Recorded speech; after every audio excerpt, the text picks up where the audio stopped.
Bonjour à toutes et à tous et bienvenue à Panorama Média. Panorama Média, votre rendez-vous hebdomadaire de décryptage de l'actualité sur la RTB2. 3 sujets au menu de ce rendez-vous de la semaine. Dans un premier temps, nous parlerons des élections présidentielles et législatives au Burkina. Et les élections présidentielles et législatives de 2020 au Burkina avec le calendrier qui est désormais connu. Dans la deuxième partie de cette émission, nous allons évoquer le terrorisme, l'autre mal qui gangrène le système éducatif burkinabé avec cette semaine des chiffres très inquiétants dévoilés par le gouvernement. Et enfin, dans la troisième partie, nous nous intéresserons aux nouveaux tarifs de Orange Burkina, des tarifs dont la tollée suite à leur annonce s'est poursuivie cette semaine dans les médias. Et pour aborder tous ces sujets, je reçois sur ce plateau 4 invités, 4 journalistes à ma gauche. Moutamou Kani, directeur de publication de l'Express du Faso. Kani, bonjour. Bonjour. Et juste à côté, Ismaël Satounet Paré, journaliste reporter à la RTB2 Télévision. Paré, bonjour. Bonjour. Et à ma droite, Josias Dabiré, correspondant de Burkina Info TV à Bobo de Lasso. Josias, bonjour. Bonjour. Et enfin, Serge Tillé, journaliste à la radio LPC, la radio Liberté de parler et de communiquer. Serge, bonjour. Voilà donc pour ce qui est du décor de ce numéro de votre émission Panorama Média de ce dimanche 9 février 2020.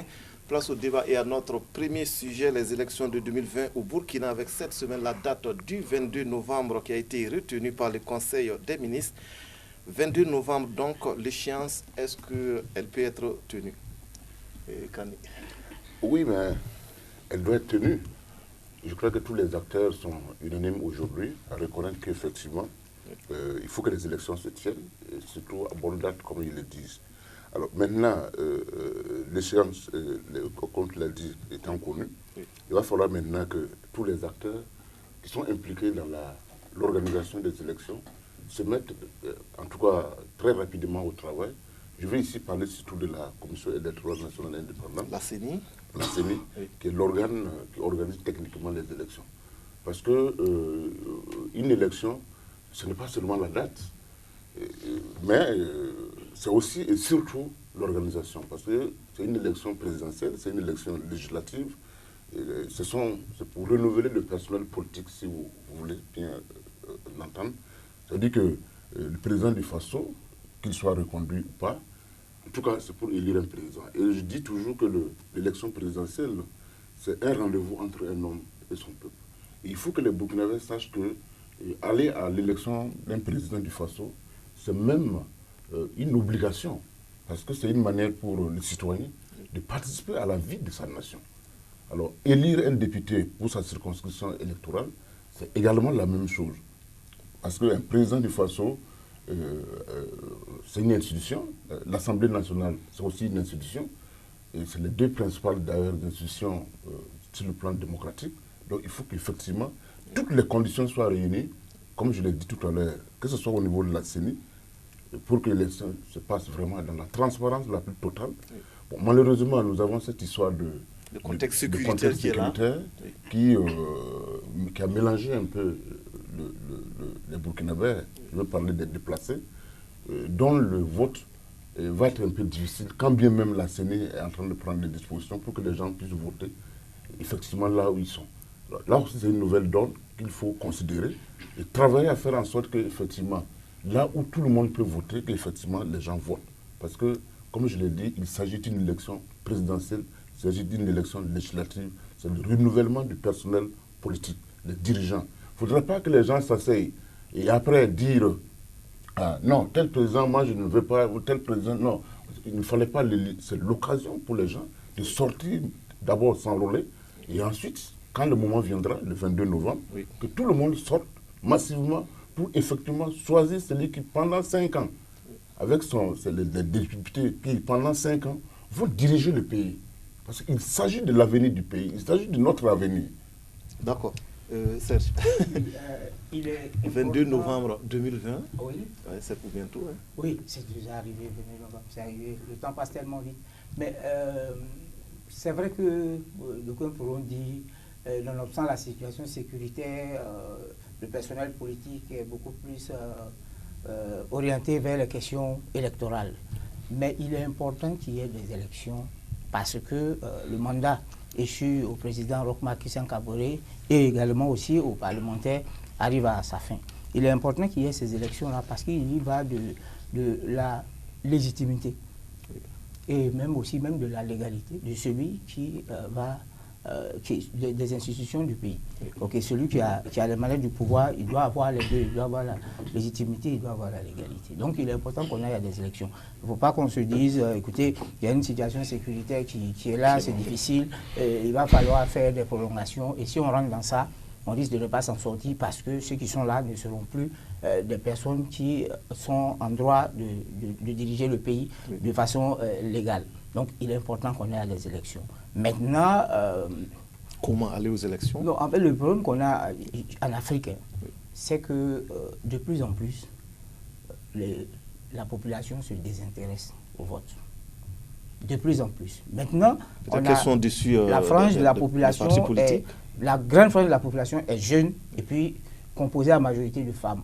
Les gens ont des préoccupations qui très souvent ne sont pas prises en compte. Donc du coup, ils ne croient plus aux politiques et ça fait qu'ils se désintéressent des choses. Donc l'enjeu, le grand challenge, et ça je crois que le président de la CNI l'a dit, le grand challenge c'est le taux de participation dans ces genres de choses-là. Et là, il faut que les politiciens arrivent, tous ceux qui animent les partis politiques, il faut qu'ils arrivent à créer un engouement autour des projets de société assez réalistes, des projets de société qui intéressent ces jeunes. Et ça, c'est ce que moi, je n'ai pas vu venir. Parce que nous sommes déjà, on a la date du 22 novembre. Presque en campagne. Et vous savez, toutes les questions d'intérêt national, là, oui. On ne voit pas notre personnel politique se prononcer de façon claire là-dessus. Oui. Il y a eu le débat, par exemple, sur l'UTS. Oui. Moi, je n'ai pas entendu un candidat potentiel ou bien un parti prendre position. Oui. Parce que c'est là, on a la question sécuritaire qui est là. Oui. Chacun dit, moi j'entends l'opposition dire, le parti au pouvoir a échoué, et faites-nous confiance, nous on va relever le défi. Mais comment ils vont le faire, tout, ça on ne sait rien, de façon concrète on ne sait rien. Peut-être qu'ils attendent le jour J. Non, les gens ne se déterminent pas clairement, ils ne prennent pas position par rapport à un certain nombre de choses. On va parler des tarifs de téléphonie mobile, et tout ça. Oui. Il y a beaucoup de sujets pour lesquels, logiquement, ceux qui animent les partis politiques devaient se positionner. Et à partir de là, vous allez voir que l'élection peut susciter un engouement parce que les préoccupations des uns et des autres sont prises en compte, soit par un camp, soit par un autre camp. Mais personne ne veut se jeter à l'eau et les gens veulent que les gens se mobilisent pour aller voter. C'est ce qui explique que très souvent, il y a une indifférence. D'accord. Josias, oui.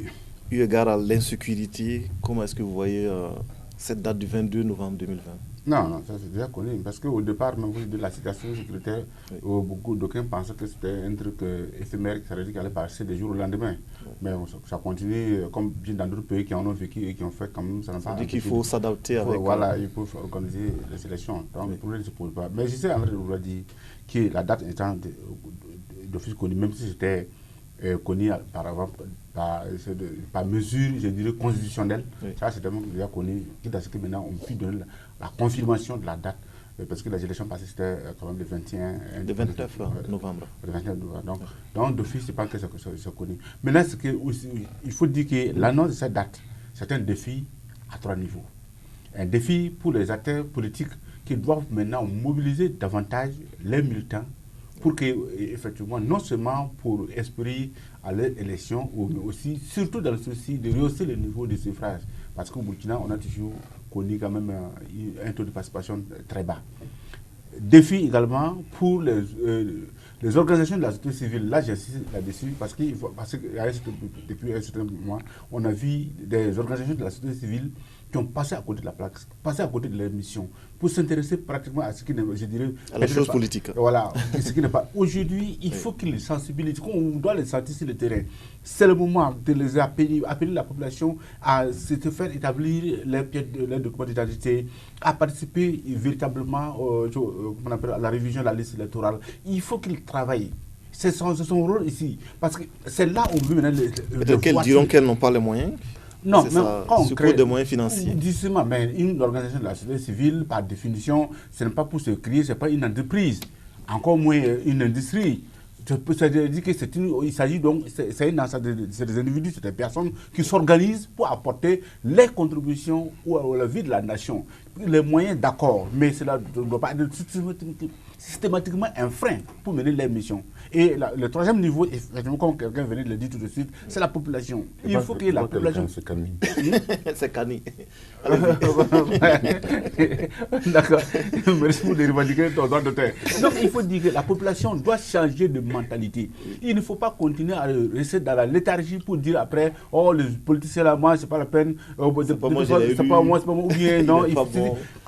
Si tu es à mesure de critiquer un homme politique, tu dois être à mesure de donner ta voix pour dire qu'à ces élections, j'ai participé, j'ai exprimé, que ton choix n'a pas été pris en compte. C'est là qu'on est citoyen. Parce qu'il ne faut pas s'asseoir, il faut qu'on change la manière de voir, surtout à la jeunesse. Cette jeunesse qu'on vient vous manipuler, on fait ceci ou cela, on vient vous donner le thé, à l'approche des élections, on vous donne les casquettes. Surtout la jeunesse bobolaise, nous sommes à bout de la chose, il faut le dire. On a toujours dit des choses, si vous... On nous a toujours traité de paresseux, de buveurs de thé, de ceci ou cela. Mais il ne faut pas qu'à l'approche des élections, on vienne avec quelques actions d'éclat minimes comme ça pour vous transformer, vendre votre avenir où vous n'êtes pas... C'est de vous rendre inconscient. Il faut, à partir de dorénavant, vous sensibiliser pour dire qu'il faut que nous prenions d'assaut les différents bureaux de vote pour pouvoir influencer les politiques nationales. C'est ça. Donc la date est lancée, c'est un défi pour la population. On vous a compris, vous êtes bobolais. Et Paris, le 22 novembre, c'est pour bientôt. L'échéance, comment vous la voyez venir? Le 22 novembre s'approche à grands pas. Il faut le dire, ça permet aussi de terrer un certain nombre de débats, parce qu'il y a une partie de l'opinion aussi qui était assez sceptique. Est-ce qu'il y aura élection? Il n'y aura pas. Mais déjà, lorsque le gouvernement décide la date, c'est déjà pas mal. C'est bon à prendre, c'est réconfortant. Ça veut dire qu'on se met dans une posture normale, une posture selon laquelle... Ça veut dire la volonté d'aller vers bien les sûr, parce que ça ne peut pas être autrement. Oui. Sauf si, d'après le président, oui. Sauf en tout cas cataclysme. Oui. Parce que voilà, c'est ce qu'il a dit. Donc, ça montre tout de suite que les acteurs politiques, la société civile burkinabé, tous les acteurs du Burkina Faso, chacun en tout cas veut qu'il y ait les élections. En tout cas, c'est ce qui semble se dessiner. Parce que si tel n'est pas le cas, c'est sûr que nous allons faire face encore à d'autres défis, peut-être qu'on aurait dû éviter. Donc déjà, le gouvernement donne sa position de façon claire et ça réconforte. Parce que certains avaient pensé que le gouvernement ne voulait pas les élections. Bien sûr, mais aujourd'hui, même si tel est le cas, ce n'est pas possible parce que la logique voudrait que les choses soient telles.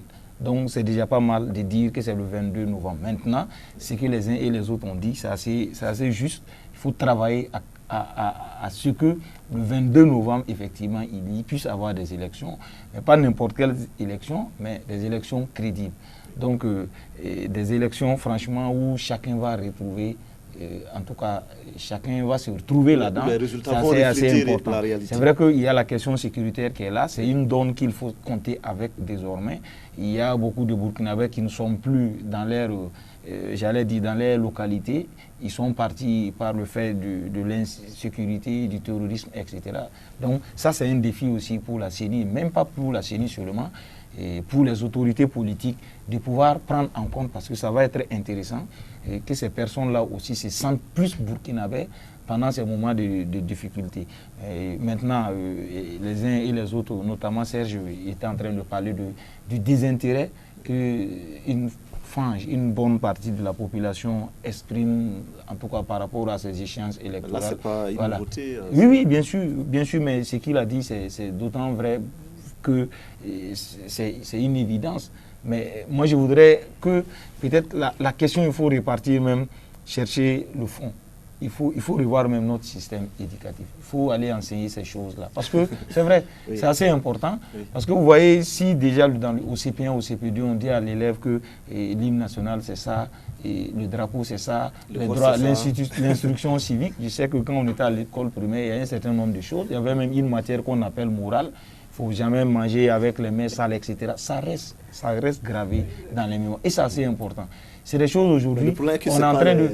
Non, mais c'est l'individu... Les personnes qui ont été à l'école qui votent. Non, mais déjà, oui. Pour ceux qui ont été alphabétisés, Combien de gens parmi ces personnes-là estiment que moi je ne vote pas de toutes les 1000 manières, c'est les mêmes personnes qui vont passer, etc. Je me dis que la cible est plurielle. C'est vrai qu'il y a une bonne partie de Burkinabés qui n'est pas allé à l'école. Ça, c'est une autre cible. On peut définir un certain nombre de messages pour s'adresser à ces personnes. Mais cette cible qui a eu la chance d'aller à l'école et qui ne veut pas aller voter, ça existe aussi. Ça veut dire qu'il faut renforcer un certain nombre de matières, un certain nombre d'instructions, un certain nombre de matières qui puissent permettre aux gens de grandir avec ces valeurs-là. C'est assez important. D'accord, Serge. Moi, je voudrais dire que, à mon avis et à mon sens, c'est que le problème, c'est pas les populations. Non. Le Burkina a une chance inouïe. C'est qu'on a un processus électoral qui vraiment respecte les standards internationaux. Ici, on attend difficilement, on l'a vu en 2015, il n'y a pas eu de contestation véritable des élections. Donc le problème aujourd'hui, n'est pas à ce niveau-là. La population ne se déplace pas. Ça, c'est un fait. Mais qu'est-ce qui fait que la population se déplace? C'est parce qu'elle ne trouve pas son compte. Et qu'est-ce qui fait qu'elle ne trouve pas son compte? Parce que nos acteurs politiques ne proposent pas des solutions nouvelles, novatrices aux préoccupations des populations. C'est toujours la même chose. Moi, je vais vous dire, là, en 2015, il y a eu, quand on était en pleine campagne électorale, il y a eu un plateau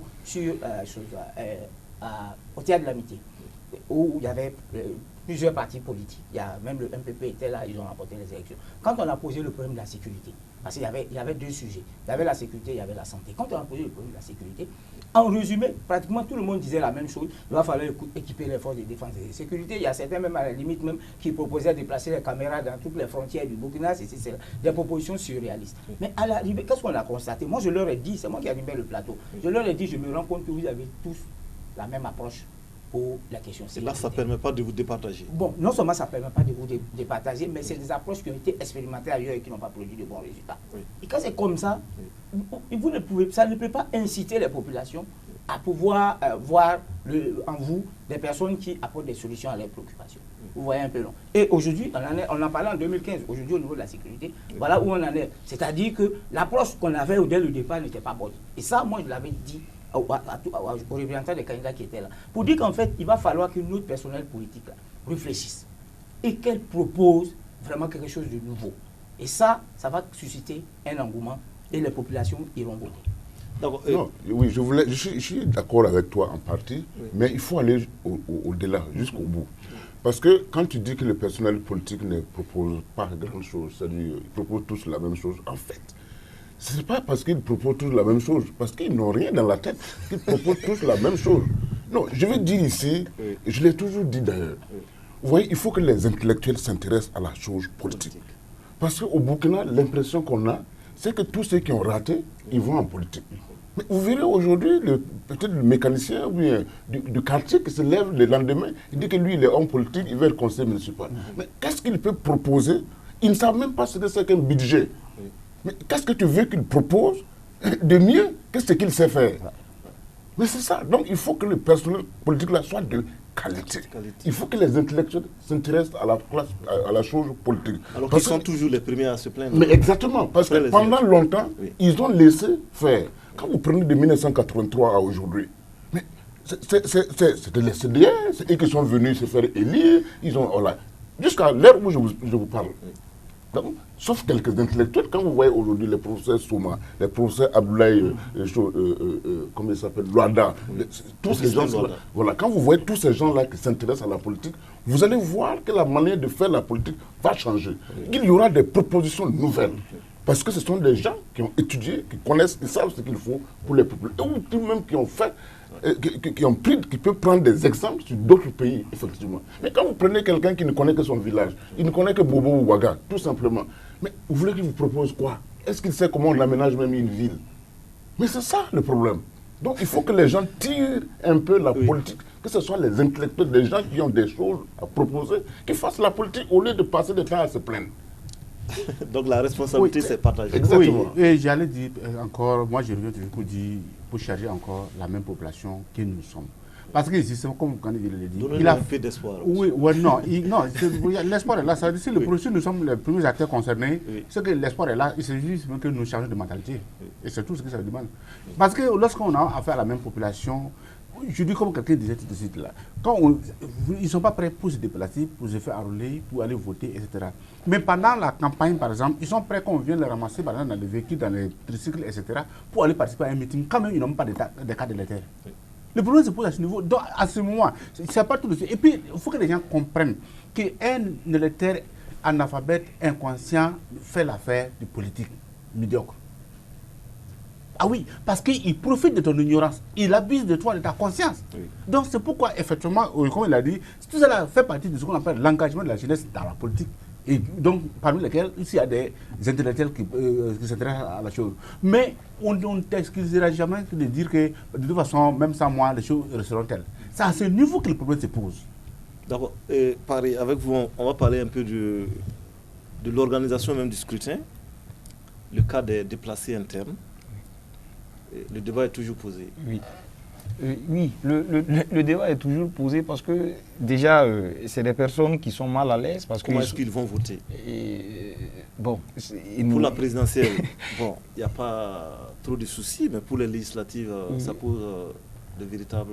Mais je pense que ce serait des élections couplées. Oui, mais... Voilà.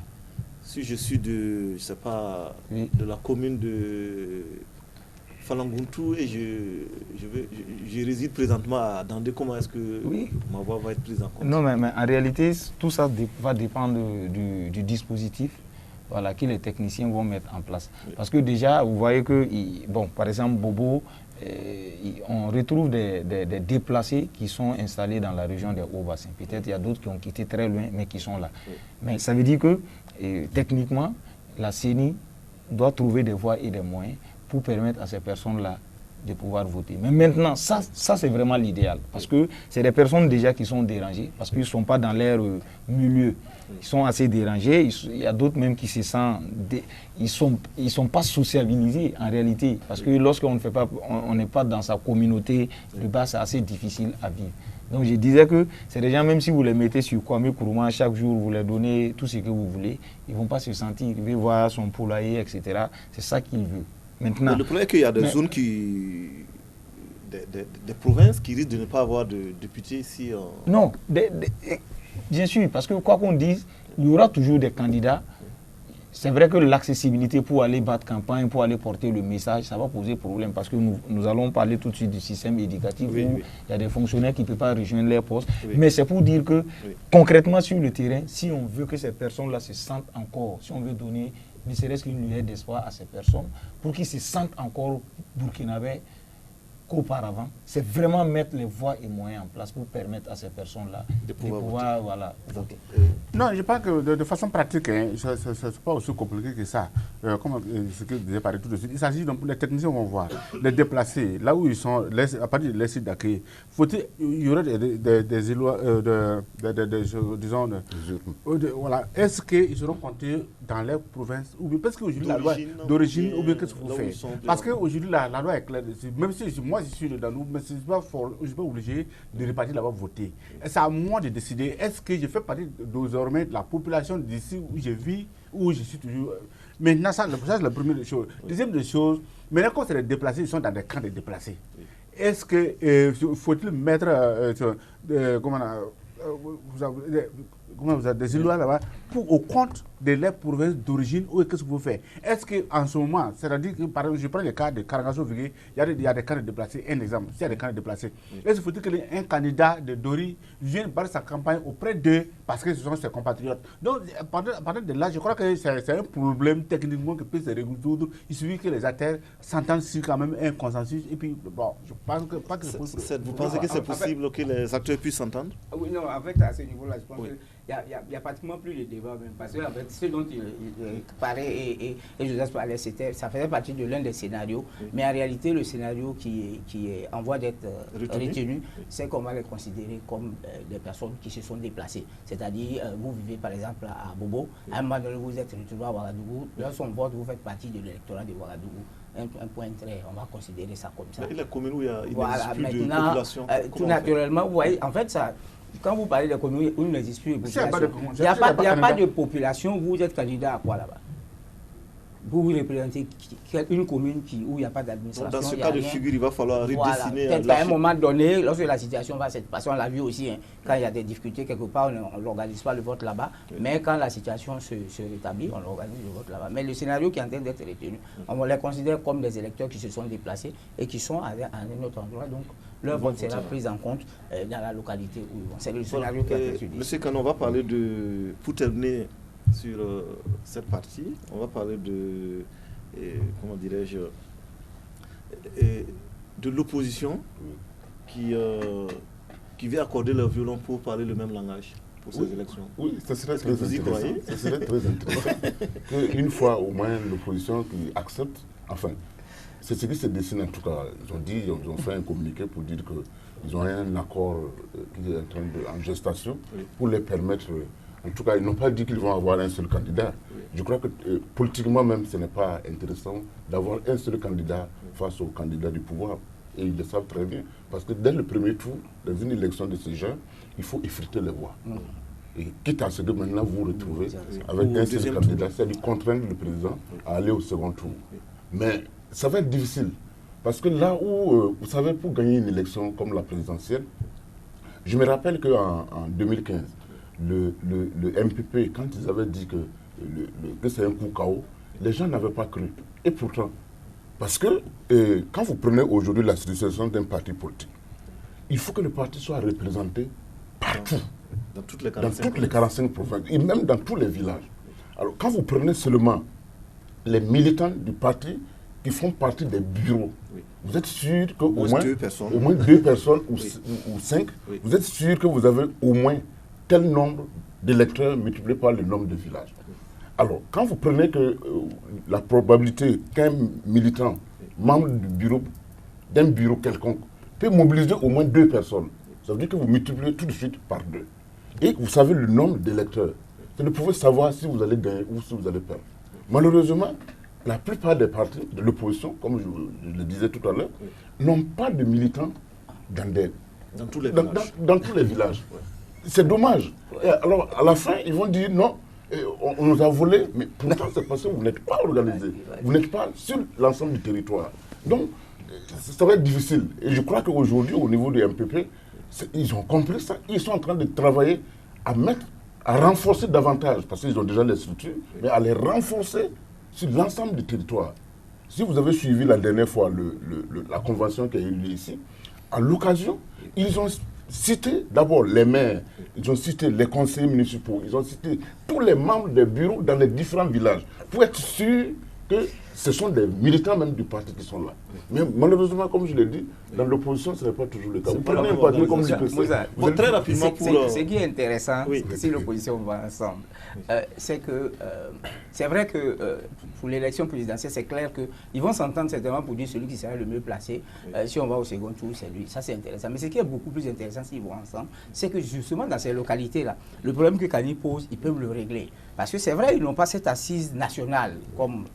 Là, le MPP, mais ça encore c'est discutable, hein, parce qu'avec le CDP qui arrive, c'est une machine aussi. Mais ce qui est intéressant, c'est que s'ils arrivent à s'entendre dans les différentes localités, ils peuvent avoir beaucoup de parlementaires, beaucoup de représentants au Parlement. Et ça c'est déjà très intéressant, même si il n'arrive pas à remporter les élections au premier tour et que le président du MPP passe au premier tour, il y a de très fortes chances qu'on se retrouve avec une cohabitation. Si jamais les gens de l'opposition arrivent à accorder leur violon, par exemple ici à Bourg de la Sauce, se mettent ensemble pour pouvoir présenter des candidats à la députation ensemble, c'est clair que ça... Et puis ça va, l'autre chose c'est que ça va créer un engouement autour des élections parce que ça sera quelque chose de neuf. Et puis ça aussi, quand quelque chose de ces nouveaux-là, ça suscite un engouement, ça peut booster le taux de participation.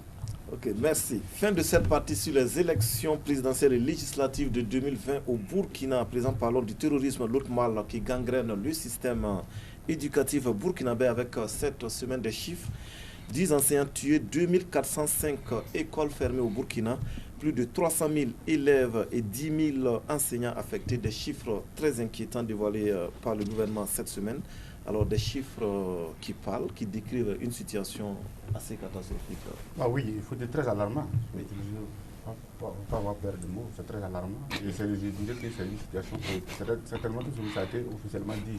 Sinon, quand vous posez la question à ceux qui sont un peu dans la zone là, ils vous diront comment ils vivent véritablement la situation. Et qu'on voit qu'aujourd'hui, à cela s'ajoutent aussi je dirais, les remous sociaux dans le système éducatif. C'est ça qui vient dire que l'école Boutiambé souffre, sincèrement, l'école Boutiambé souffre. Quelle est la solution? Donc, on souhaiterait qu'effectivement, au-delà même, on souhaiterait qu'effectivement, on essaie de voir la situation. Et puis, il faut dire, ça, c'est chiffre malheureusement ne fait que s'augmenter. C'est malheureux, ça ne fait que s'augmenter. Tout récemment, dans la semaine, j'apprends, par le biais d'un ami, que j'apprends dans une autre localité qui n'est pas véritablement dans la zone concernée, que dans cette localité, on voit les enseignants sont venus un beau matin trouver que voilà, il y a une autre qui demande de fermer les écoles et que c'était le deuxième avertissement comme ça. Donc, du coup, le projet commençait à plier bagage. Donc, ça pose problème. Il faut trouver véritablement une solution pour sauver l'école Boutiambé. C'est-à-dire, parce que pour fermer l'école, apparemment, j'ai l'impression que les terroristes ont trouvé la bonne formule. Il suffit d'aller même s'ils sont loin, trouver des personnes en arabe, aller te poser, ou peut-être un peu dire, on demande de fermer l'école, et puis voilà, c'est fermé. Qu'est-ce qu'il faut faire? Quelle situation? Est-ce qu'il faut-il mettre même des corps habillés auprès de certaines écoles? Parce qu'à la limite, il faudrait y penser, peut-être pourquoi pas, pour faire en sorte que les agents de sécurité soient à proximité des écoles pour permettre donc de sauver ce qu'on peut sauver, malheureusement.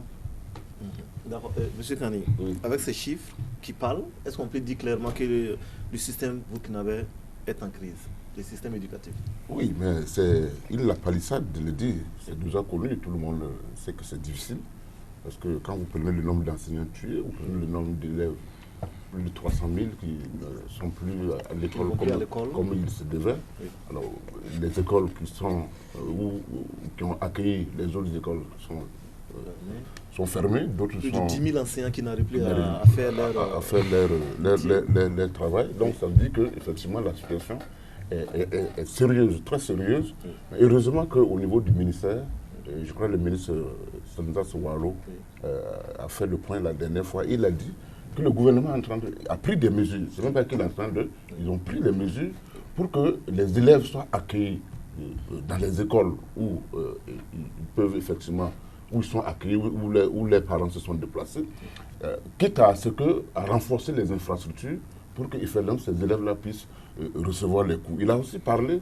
Est-ce qu'à cette étape, nous sommes en pleine année scolaire, on est déjà en février? Oui, mais est-ce à dire qu'il faut immédiatement mettre fin au cours, enfin au cursus de ces enfants? Je ne pense pas. Même si c'est en février, même si c'est en mars, il faut effectivement permettre à ces enfants-là de rattraper. Il a même parlé aussi d'un système accéléré d'encadrement pour permettre effectivement en moins de 3 ou 4 mois que les cours qui devraient durer peut-être 9 mois puissent être dispensés aux enfants. Et je crois que c'est un dispositif très intéressant. C'est malheureux qu'on en vienne à ça, parce que personne ne voudrait que ça soit cela. Mais à situation exceptionnelle, il faut mettre en place aussi un dispositif exceptionnel de manière à ce que ces enfants-là puissent... Quand vous prenez 300 000 enfants aujourd'hui, 350 000 ou quelque chose de ce genre, vous croyez que si ces enfants-là ne suivent pas les cours, qu'est-ce qu'ils vont devenir par la suite? C'est assez sérieux et je pense que le gouvernement est actuellement, en tout cas à partir de ce que le ministre a dit la dernière fois, est dans la dynamique de trouver des solutions vraiment à cela. Et il faut l'encourager parce que ce n'est pas seulement les enfants, mais c'est aussi les parents. C'est-à-dire les gens qui se sont déplacés, qui ont pratiquement, comme Serge le disait, qui ont envie d'être chez eux. Et l'autre l'a dit pareil. C'est-à-dire qu'ils veulent voir... ils n'ont plus le vécu quotidien qu'ils avaient l'habitude de vivre. Et qui sont dans des situations... D'abord, de nutrition, ils n'ont plus à manger, il n'y a pas d'eau, les conditions d'accueil n'y sont pas. Donc, je crois que c'est un système global qu'il faut résoudre. Et je pense que c'est le soutien de tout le monde qu'il faut apporter. J'ai toujours dit que la lutte contre le terrorisme, la lutte contre, enfin, aujourd'hui, les déplacés internes, c'est à nous, Burkinabés, de prendre nos responsabilités et de faire en sorte que nos frères, nos enfants, pour ceux qui doivent aller à l'école, puissent aller à l'école, que nos frères qui sont déplacés puissent être accueillis dignement. Quelqu'un l'a dit la dernière fois, ce ne sont pas des gens qui demandent le monde, mais ils veulent vivre dignement. Et il faut que nous arrivions à mettre tous les moyens à leur disposition pour qu'effectivement, ils puissent être chez eux au Burkina. Et comme on le disait avec le premier sujet, qu'ils puissent participer à la vie de la nation à travers les élections. Et Paris, est-ce que c'est faute de n'avoir pas fait quelque chose depuis longtemps que les choses sont à cet état? Bon, moi sur ce sujet, je pense que les efforts n'ont pas été suivis dès les premiers instants, en tout cas de ce changement de comportement. Oui, parce que depuis 2016 jusqu'à aujourd'hui, pratiquement, nous sommes en 2020, presque à la fin du mandat, donc moins de 5 ans que le terrorisme nous frappe. Et lorsque nous voyons cette mesure exceptionnelle qui est là, j'ai l'impression qu'il n'y a pas de réponse adéquate. C'est vrai que c'est une situation vraiment exceptionnelle, en tout cas qui arrive à remédier un tant soit peu à cette situation. Parce que, bon, quand on écoute le politique, c'est vraiment le même discours. Hein. Nous sommes à pied d'œuvre, nous sommes en train de... Mais concrètement, sur le terrain, depuis 3-4 ans, qu'est-ce qui est fait? C'est vrai, on a organisé les examens après quelques temps, etc. C'est normal. Tout ça, ça fait partie des missions régaliennes de l'État.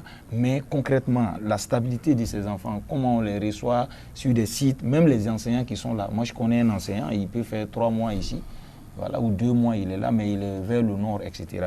Donc, du coup, c'est assez difficile.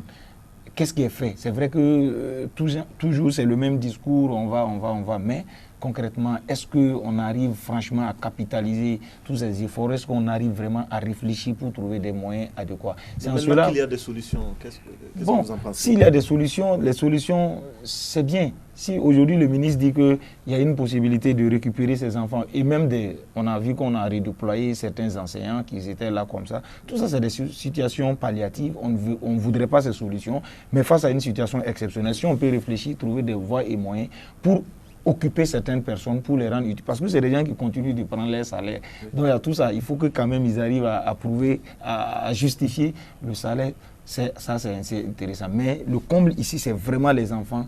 Les écoles qui sont fermées, plus de 2400 écoles fermées, 300 000 enfants dans la rue, etc. Est-ce qu'il ne faudrait pas réfléchir sur des nouveaux, ou bien j'allais dire des nouvelles stratégies de donner les cours? Et c'est peut-être en ce moment que les outils de l'information et de la communication peuvent intervenir. D'accord, Serge d'abord. Oui. Vous n'avez pas encore... Oui, parlons moi je vois système éducatif, le terrorisme, l'autre mal. Oui. Vous savez, quand on arrive à neutraliser des terroristes, oui. On en fait l'annonce, les uns les autres sont plus ou moins soulagés, mais en même temps, on perd de vue cette grosse défaite-là. La grosse défaite, c'est d'abord les pertes en vie humaine, c'est vrai, mais l'autre grosse défaite, c'est le fait qu'on mette des enfants dans la rue. Le système éducatif qui ne... les enfants même qu'on met dans la rue. Oui. Parce que, qu'est-ce que les terroristes veulent? Quand ils arrivent dans les écoles, ils disent, écoutez, vous fermez ou bien vous enseignez en arabe. Alors qu'ils savent très bien qu'on ne peut pas enseigner en arabe. Parce qu'il n'y a pas... C'est vrai qu'au Burkina, il y a cette disposition-là, faire en sorte que les gens puissent enseigner à la fois dans différentes langues. Les écoles franco-arabes, les écoles même morées français, ainsi de suite, c'est vrai. Mais ce qu'ils veulent en réalité, c'est de faire en sorte qu'il y ait beaucoup de jeunes qui soient oisifs. Et ça leur... C'est-à-dire qu'ils n'aillent pas à l'école. Oui. Et parce que quand ils viennent, ils leur disent que les gouvernants là, ne prennent pas en compte vos aspirations, ils ne font rien pour vous aider, voilà, vous vivez dans la précarité, la solution c'est nous. Donc quand ils arrivent à faire fermer des écoles, à faire fermer des hôpitaux et tout ça, ils augmentent la misère des populations, et puis ils se proposent maintenant, ils leur proposent autre chose. Voilà. Et donc tous ces jeunes dans la rue, c'est du personnel potentiel pour ces terroristes-là. Surtout qu'ils viennent les appâter avec des moyens financiers et tout ça, c'est du personnel potentiel. Maintenant, pour qu'on puisse trouver une solution, en fait, ce problème-là se pose parce que notre système sécuritaire ne nous permet pas de faire face aux attaques terroristes à 100%. La solution, c'est de faire en sorte qu'on puisse augmenter le maillage au niveau sécuritaire. Ça, c'est vraiment la première des solutions, augmenter le maillage au niveau sécuritaire pour que la présence des forces de défense et de sécurité soit réelle un peu partout. Et ça pourra rassurer les populations et ceux qui demandent à retenir chez eux pourront retenir chez eux en toute quiétude. Maintenant, quand on dit qu'on trouve on va essayer de trouver une solution conjoncturelle. Le gouvernement n'a pas le choix. Il est obligé de trouver des solutions conjoncturelles. En attendant des solutions définitives. Des solutions définitives. Oui. Voilà. Ça, le gouvernement n'a pas le choix. Mais moi, je pense qu'en fait, comme je le disais, parfois même quand les terroristes arrivent, ils ne négocient pas, ils ne dialoguent pas avec la population. On a vu des endroits où même des enseignants sont partis. On oublie de fermer, ils ne dialoguent pas pour dire même, c'est pas tout. C'est vrai qu'au début, ils essaient de venir en sauveur, mais actuellement, il faut dire que même c'est la nouvelle facette du terrorisme, même le dialogue avec la population. Mais la même population même est plus possible. Donc, mais ce qu'il faut dire, la meilleure façon de contrer cette situation, c'est de renforcer la sécurité. Parce que le problème se pose à deux niveaux. Des élèves dans la rue et des écoles fermées. Mais il faut créer des sites pour accueillir ces élèves, mais ce sont des infrastructures, on a mis les moyens et qui sont fermés. Qui est aussi un autre problème. Alors, avant même la fermeture des écoles, vous savez que la question de l'école sur Mayotte est une réalité au Burkina Faso. Ça veut dire qu'il y a un problème d'infrastructure qui se pose. Et lorsque là où les infrastructures sont réalisées et qui sont fermées pour raisons de sécurité, ça veut dire que le problème se pose à deux niveaux. Donc, c'est pour dire que véritablement, comme Barry vient de dire, que je vais également réfléchir ça, il y a les élèves, vous savez comment le système d'enseignement est fait au Burkina. Il y a par exemple des élèves qui sont enseignés en fonction de leur environnement, qui sont pris en compte dans le curriculum d'enseignement. Les élèves, ce qu'on appelle les sciences d'observation, on permet à l'élève de connaître un peu son milieu, son environnement. Oui. Les observations sont calmes, mais lorsqu'on vous le déplacez à un certain niveau, il est perdu. Il ne se ressent plus dans ce qu'on lui enseigne. Donc la meilleure façon même pour permettre à l'élève de suivre véritablement son cours, c'est d'être dans son milieu naturel. Donc c'est pour dire il faut trouver les moyens pour résoudre la question sécuritaire et l'effort burkinabé va reprendre. Merci pour cette belle conclusion. Fin de cette partie sur le terrorisme, l'autre mal qui gangrène le système éducatif burkinabé. Place maintenant au nouveau tarif de Orange Burkina. Des tarifs dont la tollée suite à l'air annonce s'est poursuivie cette semaine dans les médias. Comment analysez-vous toute cette tollée, notamment celle venant du gouvernement, M. Kani? Non. Le ministre a réagi à... Oui, mais quand j'ai vu sa réaction, je me suis toujours posé une question. C'est qui a créé le problème? C'est lui. Parce que vous augmentez la taxe de 7% sur le chiffre d'affaires des sociétés. Mais il faut que quelqu'un paye. C'est tout. Mais donc c'est le gouvernement qui est responsable. Ici, on en fait à Orange. Mais je vous dis que c'est quelque chose qui est très organisé. Ce n'est pas seulement cette société, mais c'est toutes les sociétés. Donc c'est un ballon un ballon de sonde. Ils ont sondé le terrain pour voir. Maintenant, les Burkinabés ont réagi. C'est tout à fait aussi normal. Les associations de consommateurs, comme d'habitude, c'est tout à fait normal que tout ce monde-là se plaigne, parce que c'est le Burkinabé qui va payer. Mais sinon, comment on appelle l'opérateur, c'est une taxe. Et j'insiste pour dire que c'est l'inconvénient quand la pression fiscale est forte. Et aujourd'hui, qui paye doit payer. C'est le contribuable, c'est celui qui consomme. Donc, c'est le gouvernement qu'il faut s'en prendre, mais pas à l'opérateur. Ce n'est pas lui qui a créé le problème. Parce que le gouvernement veut beaucoup d'argent. Et il taxe les gens. C'est tout. Mais c'est son droit aussi. Qui? Le gouvernement? Oui. Mais c'est aussi le droit de l'opérateur de trouver l'argent pour payer. C'est aussi son droit. C'est tout. C'est tout le bon sens.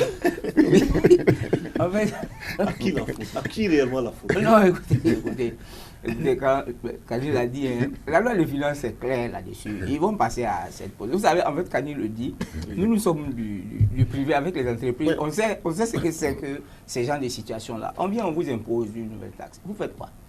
Vous aussi, vous allez augmenter vos tarifs. Mais là, on dit la Ligue des consommateurs qui se plaint.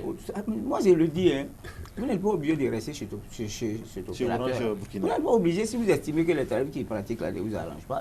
Mais pour être beaucoup plus sérieux là-dessus, vous dites à qui la faute? La faute, c'est le gouvernement. Le Premier ministre a dit quoi? Il a dit non, écoutez, c'est vrai que la loi a été votée, mais on est en train de discuter d'abord et tout ça. Moi, quand j'ai regardé ça, j'ai dit, mais on ne peut pas mettre la charrue avant les bœufs. Vous ne pouvez pas dire que la loi a été votée, on va discuter. On discute, on se met d'accord sur quelque chose, puis maintenant, on fait voter la loi, mais la loi des finances est votée, les gens ont 7% à payer. Ils vont faire payer ça par le contribuable, ça, il ne faut pas se voiler la face. Ça a toujours été comme ça, c'est mécanique, même quand le carburant augmente. Qu'est-ce qu'on entend? Tout le monde dit, mais ça, on risque de renchérir les prix. Transporteurs. Donc, on négocie avec eux. Mais il faut qu'on change un peu cette façon de faire. On négocie au départ, on s'entend, et maintenant on fait voter la loi. Quand c'est comme ça devient beaucoup plus facile. Et dans la négociation de départ, on implique tous les acteurs.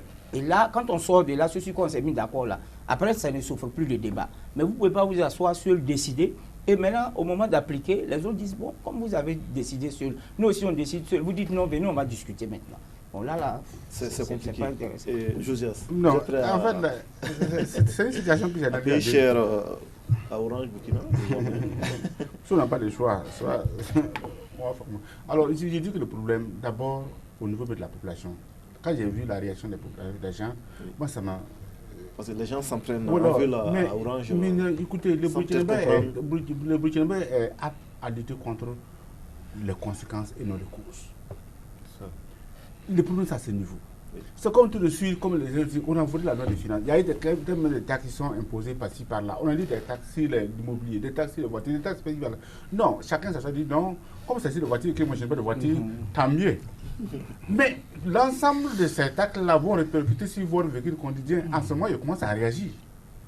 Quand on dit, ouais, c'est la loi des finances qui va imputer un supplément sur les opérateurs téléphoniques, c'est bien pour eux, comme c'est gagne beaucoup d'argent là. Maintenant, quand ils vont vouloir répercuter ces taxes-là sur vos consommations, ils commencent à réagir. Le problème, c'est à ce niveau. Donc, deuxième analyse, quand j'ai vu la réaction du peuple, j'ai dit, le peuple est devenu syndicaliste. Il publie sa page, il dit, c'est inadmissible. Il ne faut pas parler comme un syndicaliste. Tu connais le problème, et tu connais le problème. Il ne faut pas agir comme le problème. Et un Burkinabé lambda. Et il dirait, ce n'est même pas la première fois que les mêmes autorités là ont toujours arnaqué les consommateurs, les clients des téléphones mobiles. Le contrat est clair. Quand le contrat entre le client des opérateurs mobiles et l'opérateur lui-même, c'est clair, il faut fournir des services de qualité. Combien de fois les gens, on vous coupe abusivement? Peut-être que c'est là même le problème n'est pas là-bas. Oui. Quand on fait, le gouvernement ferme les yeux et après on vient, on taxe la même population et on prend des milliards. Mais c'est le consommateur qui peut comprendre les milliards. Est-ce qu'on répercute ça dans la communication des clients que nous sommes? Non, tu prends ton abonnement, dans la communication, on te taxe abusivement, inconcevable, et on te dit rien, et après on taxe, on prend des milliards avec l'opérateur économique, on met dans la poche, on s'assoit, comme s'il y avait une connivence pour faire de sorte que les choses soient ainsi pour qu'ils puissent arranger la caisse. Le problème, c'est à ce niveau. Donc, de prime abord, il faut que les gens comprennent que nos problèmes, ce sont nos gouvernants. Dans une nation forte, où le gouvernement, l'autorité, le gouvernement veut le bien de sa population, on ne veut pas le choix arriver à plus fort d'être le vecteur de ce mal. Et on sort maintenant, on vient en pompier, comme si on n'était pas au courant comment ça s'est fait. On dit non, on ne peut pas accepter ça, la population, le consommateur a son droit. Non, il ne faut pas nous berner. Le premier ministre, c'est votre parent. Non, on parle de politique et de citoyens, on ne parle pas de parents et choses. D'accord, allons-y. Ok. Moi, le constat que je fais, c'est que j'ai l'impression qu'à beaucoup d'égards, les politiciens ont démissionné. Je donne un exemple. Démissionner. Oui, ça veut dire quoi? Oui. Partez à l'hôpital, le parking faisait 50 francs. Les gens se sont levés, c'est devenu 200, 100 francs. Ok, regardez les petits qui sortent ici, les chaussures, c'était 50 francs. Ils se lèvent, ils disent ça fait 100 francs. Non, c'est banal. Non, mais c'est assez normal. Les boulangers se mettent ensemble, ils disent que la miche du pain fait 150. Aujourd'hui, si on dit que l'essence a augmenté de 5 francs, de 10 francs, les transporteurs se mettent ensemble, ils disent pour aller à Banfora maintenant, c'est plus 1000 francs, c'est 1500. Le gouvernement ne dit rien. Non, je parle de l'aller simple. Donc, en réalité, c'est des petites choses qui ont des répercussions assez sérieuses. C'est la même chose, ça a toujours fonctionné comme ça. C'est normal, vous augmentez de 7% dans la loi des finances. Mais maintenant, le manque à gagner, c'est qui paye? RTL peut décider si il est de bonne foi ou s'il prend à bras le corps, franchement, la souffrance des consommateurs pour dire, moi j'endosse, parce qu'on a déjà vu le cas avec Brakina, moi j'endosse et, chers consommateurs, franchement, je diminue mes bénéfices, j'endosse. Mais ça, ce n'est pas une obligation. Parce qu'il ne s'agit pas de RTL seulement. Il y a tellement, il y a même Télécell, parce que c'est toutes les téléphonies mobiles. Et ils ont juste, c'est ce que Kanye a dit, ils ont sondé, ils ont regardé comment va être la réaction des gens. Mais tout de suite, on s'étonne de voir que bon, c'est vrai que l'ARCEP a donné sa position, tout c'est techniquement, on a pu démontrer, etc. On ne rentre pas dans ça. Mais tout de suite, on fait semblant comme si on ne sait pas ce qui se passe. RTL ne peut pas se lever du jour au lendemain pour augmenter. Ce n'est pas possible. Ça veut dire que la chose a toujours marché comme ça. Mais maintenant, il va falloir que les gens soient encore plus responsables. Si nous voulons puiser, il est normal aussi que les entreprises, pour qu'elles soient viables, elles aussi, elles cherchent des échappatoires. C'est tout à fait normal. Il faut trouver quelqu'un à qui on va prélever. Donc, c'est assez important. Ça veut dire qu'il faut revoir sur ces questions de taxation, ces questions de fixation de taux, etc., pour permettre aux consommateurs de pouvoir, en tout cas, vivre dignement, parce que c'est assez important. Du même coup, pour finir, ça interpelle aussi les téléphonies mobiles. Parce que vous voyez que la qualité, parce que ça fait défaut. Des services. Voilà, il faut aussi que RTL intègre ce domaine. Voilà, parce que vous ne pouvez pas servir quelque chose qui est orange, quelque chose qui n'est vraiment pas performant, selon l'entendement du commun des mortels. Et encore, on veut encore puiser chez le consommateur. À ce niveau, ça va un problème quand même.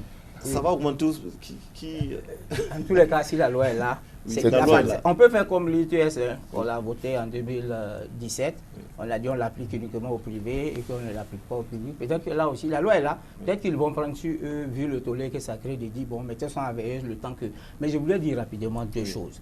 La première, c'est que nous sommes dans un pays où le premier contributeur au niveau de la cagnotte qu'on appelle le budget, le premier contributeur, ce sont les entreprises.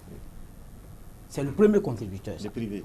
Le premier contributeur, ce sont les entreprises. Oui. C'est le BIC, là, le bénéfice sur les choses là, les industriels commerciaux, c'est le premier contributeur. Mais si vous prenez la loi des finances, vous allez voir que ce qui est prévu dans la loi des finances pour pouvoir aller dans le sens de la promotion de l'entreprise privée, c'est tout petit. Tout au plus 1 milliard. Ça, je voulais faire remarquer ça. Parce que souvent, on fait un mauvais procès aux entreprises, alors qu'on ne voit pas un peu l'effort que ces entreprises font dans le budget national. Et en contrepartie, c'est qu'elles gagnent. Maintenant, la seconde chose que je voulais dire, c'est que on parlait des élections tout à l'heure. C'est à ce niveau-là. Vous avez vu, on a voté la loi des finances 2020. Mais il y a eu tout un processus avant le vote de la loi des finances. Il n'y a pas eu de débat. Vous n'avez pas entendu ce débat qu'on est en train de faire. C'est un débat qui devait se faire bien avant. Un acteur politique devait dire, écoutez, votre loi des finances dans laquelle vous mettez la taxe sur la téléphonie mobile à 7%, écoutez, voilà ce que ça pourrait avoir comme impact. Nous, au niveau de notre parti politique, nous disons non. Si nous prenons le pouvoir, voilà comment on compte faire. Et ça, ce sont ces débats. Et il y en a beaucoup comme ça. Et il y en a beaucoup comme ça dans la loi des finances. Il y a beaucoup. Hein. J'ai parlé de ce que vous ne pouvez pas dire que vous travaillez pour que le privé crée de l'emploi et les moyens que vous mettez à leur disposition, c'est minime par rapport à tout le budget. Il y a beaucoup de débats qu'on pourrait faire autour de la loi des finances. Et ça, c'est les acteurs politiques qui devaient fouiller dedans, ressortir ce qu'ils trouvent comme anomalie, mettre ça sur la place publique pour organiser le débat. Mais à quel moment on a déjà voté la loi? Mais tu sais ce que je voulais ajouter? C'est qu'il faut que le Burkinabé se prépare. Ça, au moins, c'est clair.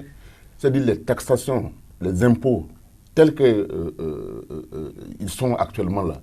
C'est-à-dire, c'est évident, les gens vont payer. Et les gens auront vraiment des difficultés. Parce que, comme il l'a dit, quand vous prenez aujourd'hui un marché de l'État, alors les pièces à fournir aujourd'hui pour pouvoir bénéficier de ce marché, quand vous prenez un marché de 50 000 ou même de 100 000, si l'enregistrement du marché, vous allez payer perdre près de 20 000 francs sur 100 000 francs. Mais il faut que vous augmentez vos tarifs pour pouvoir faire face. Et qui va payer? C'est le contribuable. C'est le Burkinabé. Donc il faut que les gens se préparent. Et il a dit quelque chose de très important. Il faut que les gens regardent la loi des finances et pouvoir comprendre le budget et savoir quelles sont les niches où le gouvernement est allé puiser pour faire payer les gens. Mais beaucoup de gens ne le comprennent pas. C'est au fait, quand le moment arrive maintenant qu'on se rend compte. D'accord. Panorama média de ce jour s'arrête là. Il était avec nous sur ce plateau, Moutamo Kani, directeur de publication de l'Express du Faso, Ismaël Satune Paré, journaliste reporter à la RTB2 télévision, Josias Dabire, correspondant de Burkina Info TV à Bobo de Lasso, et Serge Thier, journaliste à LPC, la radio Liberté de parler et de communiquer.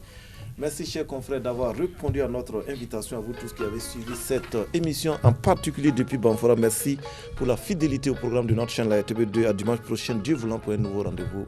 Bonsoir.